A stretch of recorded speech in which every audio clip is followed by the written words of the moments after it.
За сламката, това, което нали, казахме в анонса, всъщност това с уроците беше сламката, така ли? Или има и още нещо за музиката, която е била сламката, която си се хванала?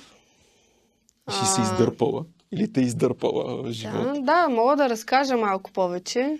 Що ме питаш? Благодаря ви за този въпрос. Защото може пък да е интересно, нали?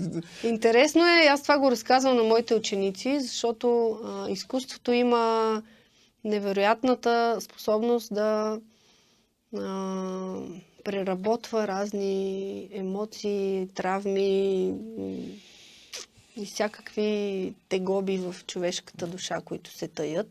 Нали? Човек трябва да намери начин да ги преработи, да ги изрази под някаква форма. С мен историята е следната. Аз, като бях на 6 години, баща ми почина. Беше ми доста трудно да се справя с тази загуба. Съответно и той беше човека, който свири на китара, освен майка ми. Mm-hmm.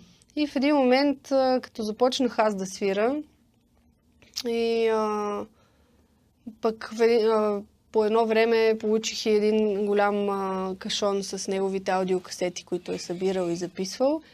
И грабнах се за това, почнах нон-стоп музика да слушам и нон-стоп да свира. И се оказа, че когато ми е много тъжно и като не знам какво да направя, и като си взема китарата, някой път, това малко граничи сигурно с лудост, някой път само като си я допра е така до сърцето, ето е тая китара. Само си я допирам и си я гушкам без да свира. И ми става хубаво. Като пипна извивчиците, като я помириша, как мирише на дърво. И така започнах да свира и да се вълнувам, да преживявам в себе си. Много процеси протичаха и лека по лека и през пубертета също имах нужда от това, защото там пък се забърках с разни други глупости.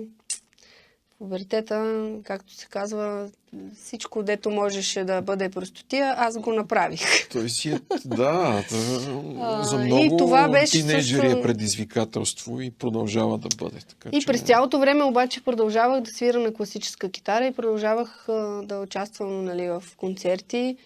И това беше културната сламка, която ме издърпа, защото можеше и да си остана някъде в ниските пластове.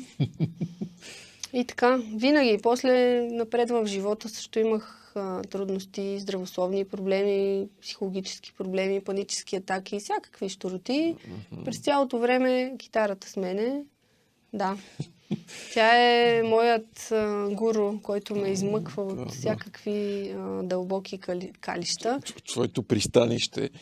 Да, и това го разказвам на моите ученици, защото доста от тях сега в момента преподавам в гимназия и доста от учениците ме питат: госпожо, от 9-10 клас, за какво ни е тази музика? Ами за какво ти е? Защото можеш да откриеш ето тази невероятна способност на музиката, ако не си я открил до сега, да се измъкнеш, като ти е тъпо, като ти е преуморено, като си нещастен, като си ядосан, какъвто и да си. Не е нужно да можеш и да свириш. Слагаш тапите, пускаш подходящата песен и преживяваш, преработваш и се успокояваш. Така че музиката и изкуството са необходими.